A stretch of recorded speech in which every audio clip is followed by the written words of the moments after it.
Hi guys, in this video we are going to see React use state flow structure. Okay. So that use state is used for storing that variable and dynamically we are changing, updating that value, right? For that purpose we are using that use state. So use state, if you are using, that is a React inbuilt functions. So in that import we need to use that use state from that React.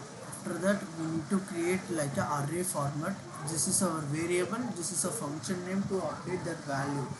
Okay.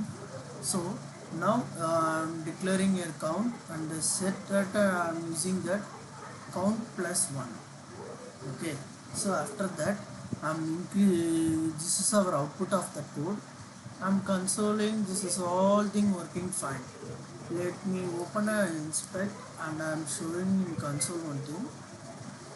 See that reset, it is coming a 14, right? But one thing I want to show, for that resetting, first I'm resetting that count, after that only I'm calling this variable, right? So that this output need to come in 0, but it is coming a 14.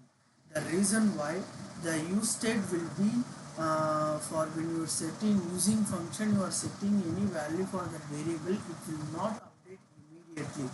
Once any rendering is happening, any web page, any rendering is happening, in that case only it will be update. Now you can see, now I'm clicking reset, it will become once. The reason why, it is rendered the 0 value, so that it is coming 0. Before it is not uh, before it is not rendered, right? Before rendering, it's before rendering, okay, it is now it is coming in 0. Okay, so the reason why, it is rendered. So for that function we are setting one value that will be stored in that variable. Okay, so that is our use state. Without using that use state in React, most of the application we